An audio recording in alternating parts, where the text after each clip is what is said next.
Today, we're taking you with us to one of the best restaurants we've tried in Guadalajara. It's called Rio Viejo. From the live band to making our own guac to tableside desserts, this place has it all.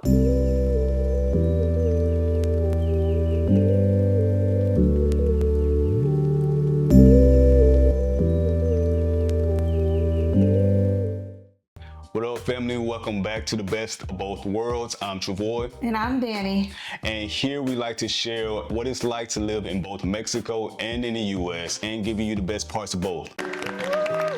Yeah, so today's video is extra special because not only are we showing you this amazing restaurant experience, but we're also going to give you a surprise in the middle of this video about some of the things that have changed about us. What is it? And one of the questions that we get asked a lot is, what is it that you like about Guadalajara? And we're getting ready to show you one of the reasons why. Thank you. All right, so we want to take you to one of our favorite restaurants that we found recently called Rio Viejo. What? Yes, this place is in Guadalajara and it is so beautiful. One of the things that we particularly love is that the patio experience was something we really haven't seen before. The inside didn't really separate from the outside, so there wasn't a door or there wasn't a wall, but there was just seating that just went throughout it, and it was so nice. So even if you were inside, you kind of felt like you were outside and you got to still experience that fresh air and that breeze. Yeah, and the atmosphere was perfect. There was a lot of band playing, there was good weather, there was great service, and it was just such a relaxing scene. It was perfect for family. All right, now to the things that we love, the food. So first off, we ordered guacamole, but not just any guacamole. When it came to the table, the ingredients were separate, so we got to mix it ourselves, which was really fun and very interactive. It was a cool way to experiment with your food and with the salsas. And you know we had to order the tacos. We ordered the chicken, beef, and pork fajitas, and the flavor was on point. Yeah, so one of the things that was really surprising is that the meat, when it came out, it was cooked fresh, and we were concerned, but when I tell you, we bit into that fajita and all of the flavors just came through the food so strong. Immediately, Travoy was just saying how he can't wait to invite our family and friends there one day. Exactly what I wanted. And the menu is super tourist friendly, meaning that they have both Spanish and English menus, which really we appreciated. We actually asked for both of them and we got to sit them out in front of us to kind of practice our Spanish, but also to understand what we were ordering. And the waiter was really great and helpful and allowed us to practice our Spanish as well. And it's a good way to compare prices because on the Mexican menu and also on the English menu, the prices can be a little different, but we'll talk about that more in another video. So afterwards, we ordered dessert and it was delicious. And they made it right there in front of us, so we were able to see the whole experience. Is that really relevant? And of course, you know, I had to get the chocolate. I had to get chocolate lava cake, and she got the caramel crepe, I believe. Yeah, well, I think it's what we would probably call a crepe, but I don't really know what it's called there. I can't remember. But the chef came tableside, like he said, and you see here that he's preparing the meal right in front of us. And it only took him about 10, maybe 15 minutes to completely make it from scratch. I mean, the caramel was homemade. He made it from like a dulce leche, so like a sweet milk, and it was fantastic. Seriously, one of the best desserts I've ever had. So if you're a caramel and pecan lover, then this dessert is what you would love. And if you're a chocolate lover like me, the chocolate lava cake was amazing. It was nice and moist, and when you cut it open, the chocolate just oozed out of it. And it wasn't too much, it was just enough to satisfy me and to want to come back for more. I could not stop thinking about it. Now, I'm sure you're wondering, how much did all of this cost? And we're gonna share the total with you later in the video, but we wanna share something else with you.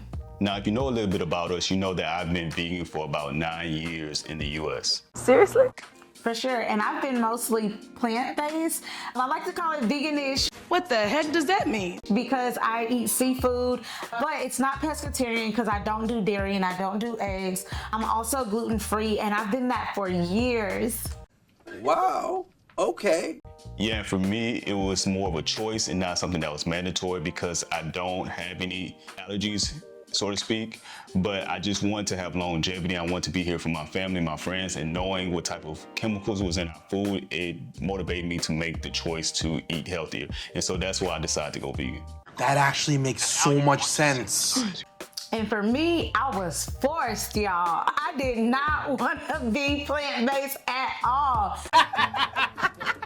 But I developed so many allergies. Seriously, I'm not joking when I say this. I have over 25 food allergies. Lord have mercy. And sometimes I forget them. My husband has to remind me. It's like a superhero, basically. But yeah, that's a real thing for me. So I developed these allergies, or at least found out about them in my adulthood. And so it caused me to have to cut things out. That sucks.